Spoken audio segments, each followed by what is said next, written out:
My husband and the person who raised me signed documents that erased my name while I lay in a hospital bed, unable to speak, unable to move, but fully aware.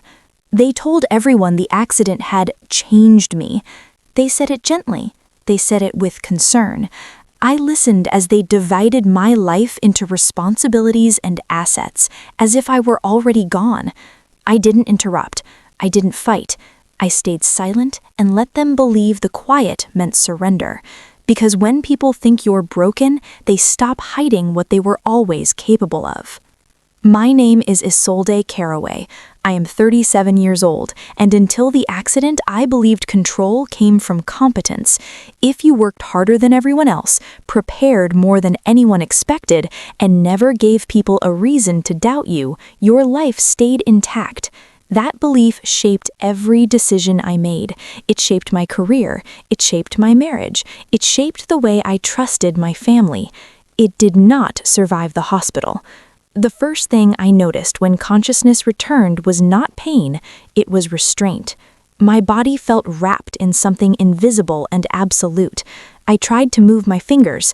Nothing happened. I tried to open my eyes. Nothing changed. Panic rose fast, sharp and instinctive, but before it could fully take hold, voices arrived. Muted, controlled, familiar. "She's stable," a man said. Professional, detached. But neurologically, it's too early to say. Another voice followed closer to my ear, warm, almost relieved. "So she can't make decisions right now." It wasn't a question. "No," the doctor replied, "not in her current state." A pause. Then something shifted in the room, not sound, intention. "That might actually be for the best," someone said softly. That voice belonged to a man who had once promised me permanence. I wanted to scream. I wanted to prove I was still here, but my body refused to cooperate. Whatever state I was in, it had stripped me of agency and left me with awareness alone. Awareness is a dangerous thing. Days passed that way, or nights. Time blurred into a series of overheard conversations and distant footsteps. I learned the rhythm of the nurses. I learned which doctors spoke honestly and which ones spoke carefully. And I learned that the people closest to me were no longer waiting for my recovery. They were planning around my absence. I heard my name spoken like a liability. "I just don't think she'll be able to handle the pressure again. We need continuity. Investors won't like uncertainty. She would understand. She always puts the company first." They said these things gently, as if kindness could disguise the calculation underneath. Paperwork appeared. I couldn't see it, but I could hear it. The sound of folders opening, the shuffle of documents being set down beside my bed. Once a pen clicked. "Just sign here," someone said quietly. I didn't feel the pen in my hand. I don't know if my fingers moved at all, but I know what they were trying to take. They weren't stealing from a woman in a coma. They were reclaiming a life they believed had outgrown her usefulness. The strangest part wasn't the betrayal, it was how calm they were. No arguments, no guilt, just efficiency. That was when I understood something fundamental. My silence wasn't frightening them, it was reassuring them. And so, I stayed quiet. I stayed quiet long enough to hear exactly who they became when they thought I would never speak again. They didn't lower their voices anymore. That was the first real shift I noticed. At the beginning, conversations around my bed had been careful, measured, almost ceremonial. People spoke as if volume alone could determine whether I still existed. But once enough days passed without movement, without response, the restraint dissolved. They started talking over me, not about me, not to me, over me. "She always insisted on handling investor relations herself," someone said one afternoon. That wasn't sustainable anyway. A chair scraped against the floor. I imagined crossed legs, casual posture, comfort. "I told her that years ago," another voice replied, "but she never listened. She had to control everything." That voice used to whisper my name at night. Now it evaluated my life like a failed strategy. I learned very quickly that helplessness doesn't feel like fear, it feels like compression, like being pressed into yourself so tightly there's no room left for reaction, only absorption. I absorbed everything. They spoke about restructuring as if it were inevitable. They spoke about my absence as if it were already permanent. They spoke about my personality as if it were a flaw that needed correcting now that I was no longer in a position to object. She was brilliant, but difficult. That word lingered longer than the rest. Difficult. Not ambitious, not uncompromising, not exacting. Difficult. It was the word people used when a woman's standards inconvenienced them. Paperwork continued to appear. I recognized the cadence now. Folder opened, document placed, explanation delivered for the benefit of the room, not for me. "This is temporary authority," a man said calmly, "just until we know more." Another pause. "If she wakes up," someone added. If. That conditional wrapped itself around my chest tighter than any physical pain ever could. What surprised me wasn't how quickly they adjusted, it was how relieved they seemed. Without me present, meetings ended faster, decisions required less debate, compromise became easier when the person who refused to accept less than precision was no longer at the table. My silence simplified things, and they liked that. The nurse assigned to me during those days avoided eye contact when possible. She spoke softly when she adjusted my IV, but her hands were efficient, not tender. She had been told I could hear nothing, feel nothing, remember nothing. Once, when she thought no one else was in the room, she murmured, "I'm sorry," under her breath. I didn't know if the apology was for me or for what she was witnessing. The people closest to me stopped saying my name entirely. They referred to me as she, then as the situation, then finally as this. This isn't what anyone wanted. This is just practical. This is better for everyone. Better for everyone, I learned, often means worse for the person no longer allowed to speak. I began to measure time based on emotional weight instead of hours. Some days passed quickly, others stretched endlessly because of a single sentence. One afternoon, someone laughed. It was brief, unguarded. I don't remember what sparked it, a joke about scheduling maybe, a comment about how quiet the room felt without my interrogations. That laughter told me more than any document ever could. They were no longer grieving, they were adjusting, and adjustment, I realized, is the most dangerous phase of all, because once people adjust to your absence, they stop wondering whether you'll return. They begin building futures that don't include you. That was the moment I made a decision, not an action, not a plan, but a commitment. I would not interrupt this phase. I would let it complete. Because every careless word, every unguarded moment, every casual decision made in my absence was becoming evidence, not on paper, but in memory. And memory, unlike documents, cannot be forged retroactively. They were showing me exactly who they became when they thought accountability no longer applied. So, I stayed quiet. Not because I was weak, because silence, I was learning, has gravity. The body heals faster than trust. That was the first lesson I learned when sensation began to return in fragments. Pressure in my fingertips, a dull awareness of weight in my limbs, the faintest distinction between light and dark behind my eyelids. I did not announce it. I let the fragments exist quietly, privately, like contraband. By then, the room around me had become a stage I knew by heart. I recognized footsteps by rhythm alone. I could tell who had entered before they spoke. I knew who lingered near the window, who leaned against the counter, who sat too close to the bed. And I knew who avoided standing anywhere my hands might eventually reach. They had grown comfortable. Comfort makes people careless. One afternoon, voices gathered with a confidence I hadn't heard before. Chairs were pulled closer together. Someone brought coffee. Someone joked about the weather. They were meeting in my room now. "We can't keep delaying," a man said. "The board expects clarity." Another voice responded, smoother, practiced. "They'll get it. We just need to present this as continuity, not replacement." Replacement. The word slid into place so easily it almost went unnoticed. That was always the problem, someone added. She didn't know how to step back. I wanted to laugh at that, not because it was wrong, but because of how predictable it was. When people remove you from the narrative, they begin rewriting your character. They reframed my standards as rigidity, my caution as fear, my insistence on oversight as distrust. Everything that once protected the structure I built was now described as an obstacle they had been freed from. They spoke about me with the confidence of people who believed I could no longer contradict them, and I learned something critical in that moment. People don't betray you all at once.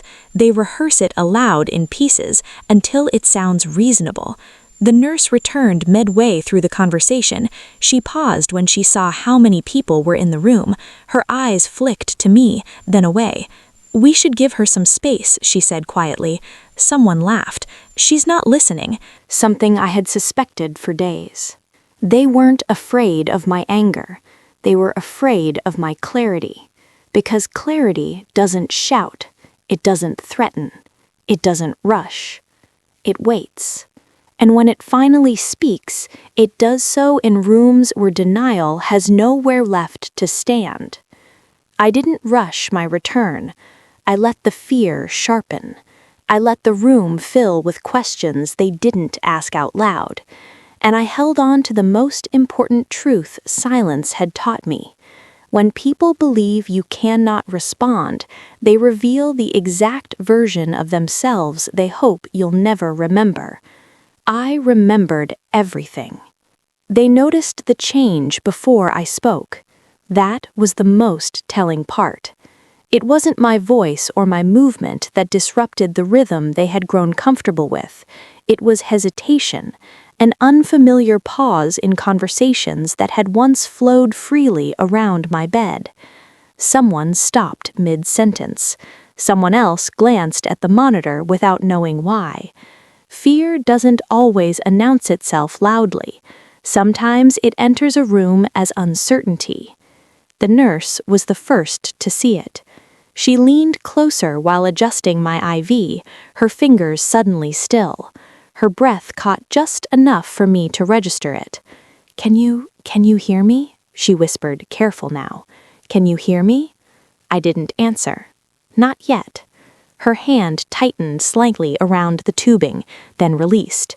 She straightened and left the room without saying anything else. Words spread without words. The next conversation that happened near my bed was quieter, not cautious, controlled. People measured their sentences again. They chose language more carefully, as if sound itself had become evidence. "She's showing signs," someone said later, "but it doesn't mean awareness." They needed that distinction. Awareness is inconvenient. A doctor stood at the foot of my bed that afternoon, clipboard held like a shield. He spoke in rehearsed optimism, layered with restraint. "We're seeing progress," he said. "It's slow, but it's real." A pause. "Recovery is unpredictable." I felt the room tighten. Unpredictable meant uncontrollable. They nodded. They thanked him. They smiled the way people do when the outcome they hoped for is no longer guaranteed, but hasn't yet been denied. After he left, no one spoke for a long moment. Finally, someone said, "We should be prepared." Prepared. For what? For my return, or for the explanation they hadn't yet agreed on? They began rehearsing narratives almost immediately. "She'll need time to adjust. We shouldn't overwhelm her. She won't remember everything clearly." Each sentence was a test balloon, released gently to see if it would float. I listened. I measured. I waited. When sensation returned to my hands in full, when I could feel the weight of the sheet, the faint tremor in my fingers, I closed my hand once. Just once. The room froze. No one spoke. No one moved. Someone swallowed hard. "Did you see that?" one voice asked. "No," another replied too quickly. "It was probably a reflex." Reflexes don't frighten people. possibility does. That night, they stopped meeting in my room. Doors closed more often. Conversations moved to hallways. Decisions were postponed rather than finalized.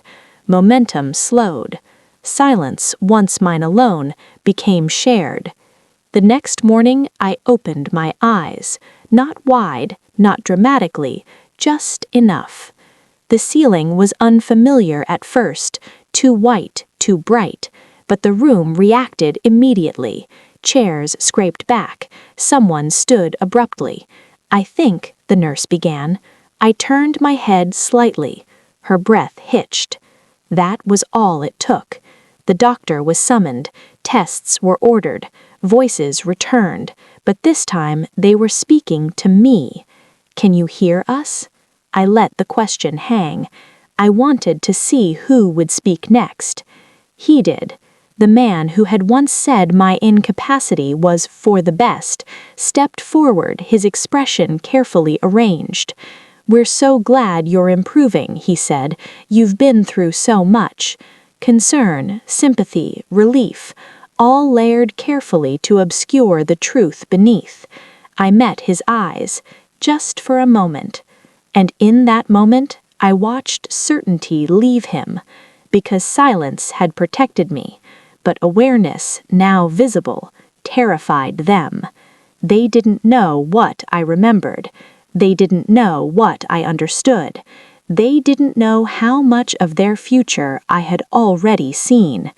And for the first time since the accident, the room did not belong to them.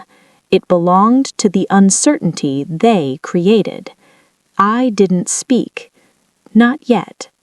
They gathered without calling it a meeting. That was how these things always happened. Informal, inevitable, framed as concern rather than consequence. Chairs arranged themselves into a semicircle. Documents appeared neatly stacked. Faces wore expressions practiced enough to look sincere. I sat upright for the first time since the accident. No dramatic entrance, no announcement, just presence.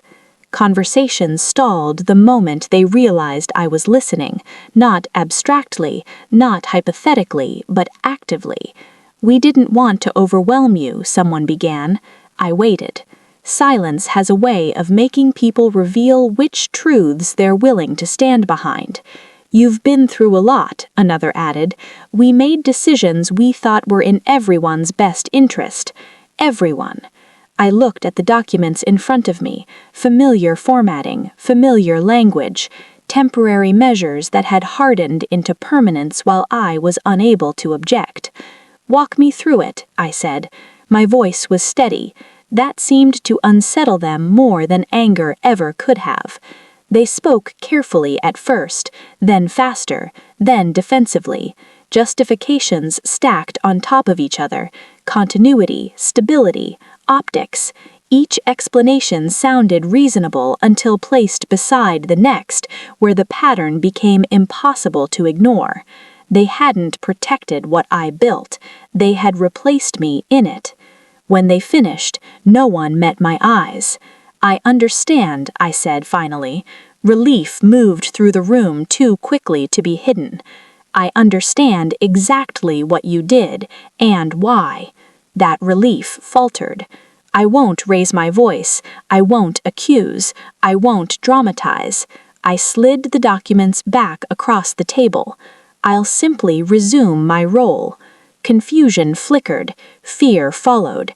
"Effective immediately," I added, "with full access." They hesitated. That hesitation was the only confirmation I needed. Later, when the room emptied and footsteps receded, the nurse returned quietly.